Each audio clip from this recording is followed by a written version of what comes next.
data diri ya, tanpa harus mendaftar pakai harus misalnya dicek nomor KTP dan lain sebagainya. Enggak, itu sama semua gitu ya. Itu harus distandarisasi gitu.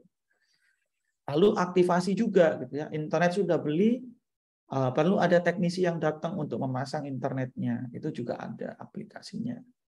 Udah memulai internet ya, udah mulai memakai internet itu bagaimana kalau misalnya ada yang harus dieksplor lagi misalnya. Terus tadi saya langganan channel TV apa aja. Nah, itu bisa dicek di My IndiHome Apps ini. Ya kan? Waktu membayar pun juga sama ya. Tagihannya itu di mana, bisa melalui mobile banking, bisa melalui juga e-commerce, itu ada semua. Ada juga dari minimarket ya. Nah, ini juga sama, harus distandarisasi hingga get support ya. Ini kalau misalnya ada kendala kayak internetnya problem gitu ya, ada gangguan ya, apa yang harus dilakukan. Sampai terakhir itu terminate gitu ya. Terminate itu sorry, mohon maaf. Mas Rizky kayaknya bocor suaranya, Mas.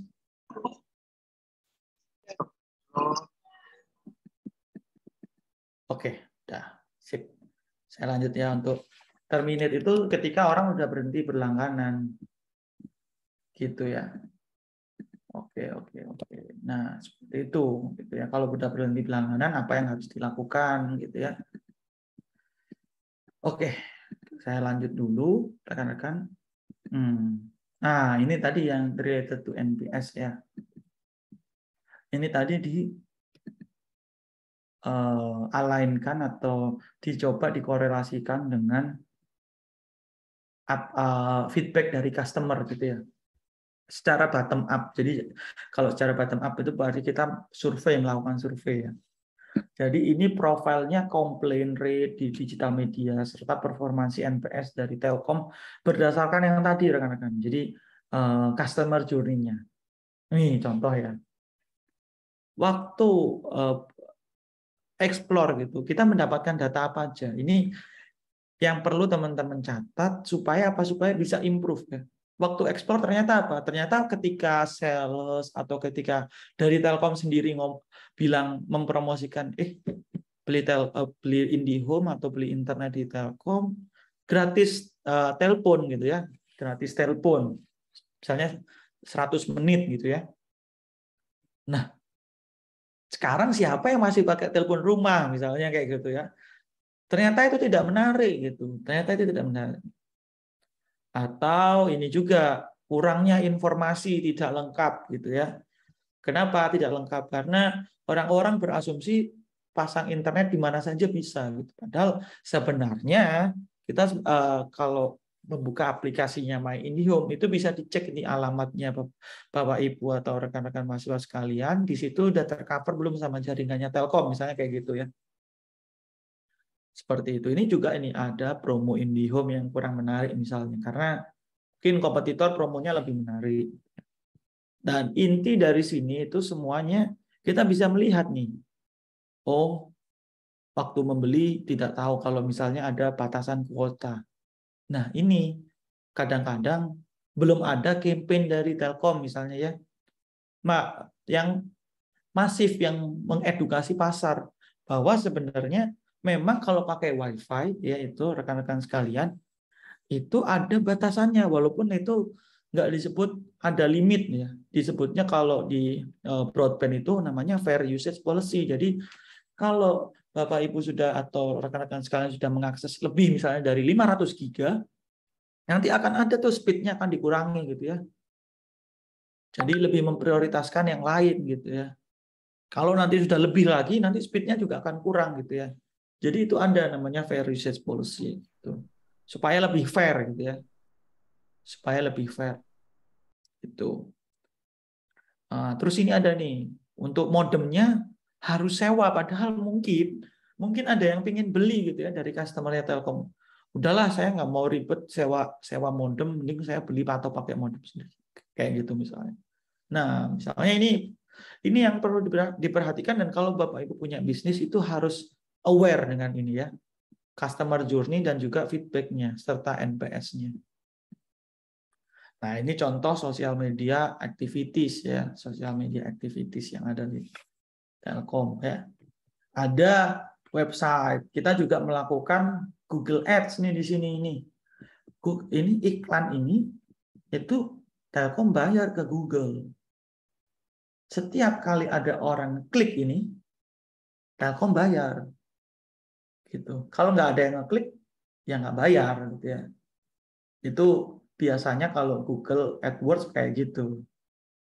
Terus yang kedua ini menggunakan Twitter ya, untuk campaign gitu ya, untuk ada presence ya, menyelamati hari raya Idul Adha gitu ya, menghormati umat-umat Muslim ya, seperti itu.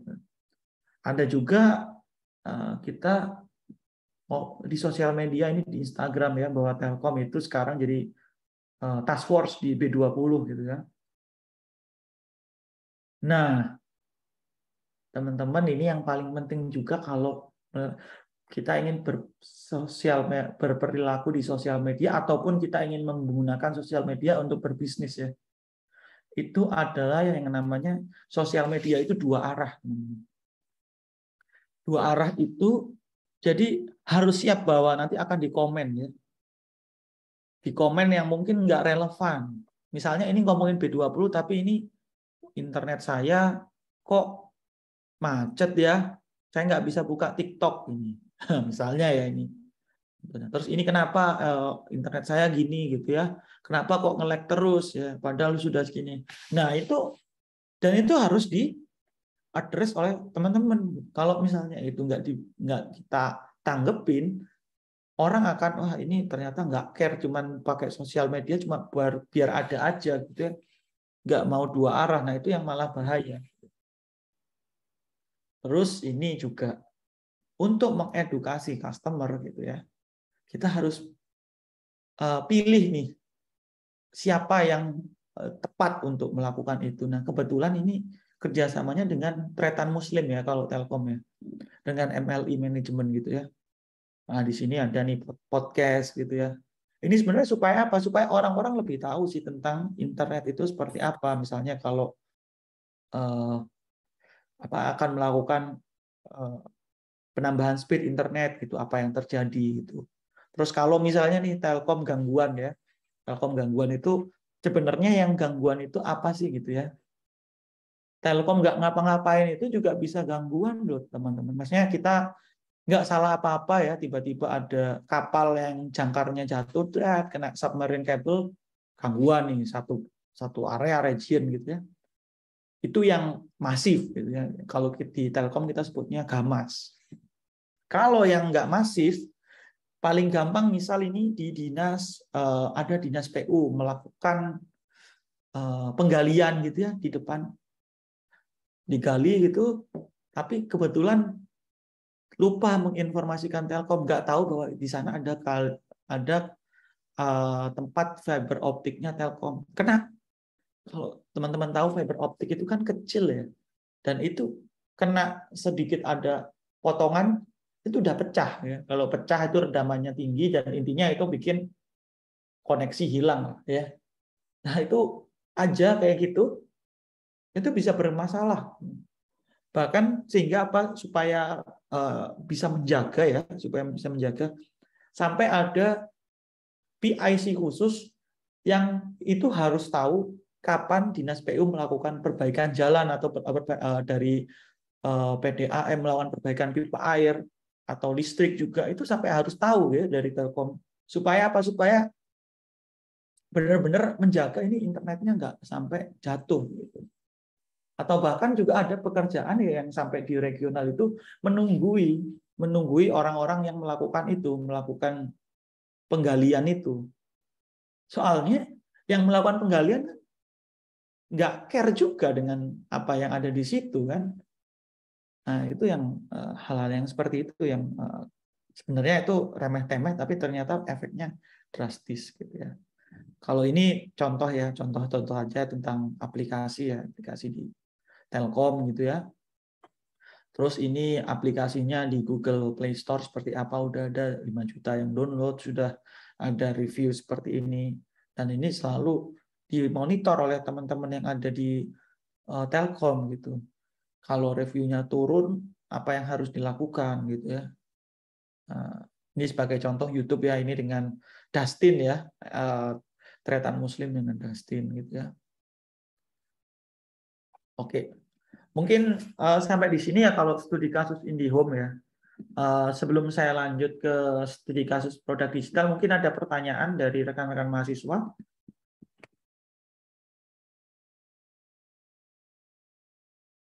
Silahkan rekan-rekan mahasiswa, ada pertanyaan?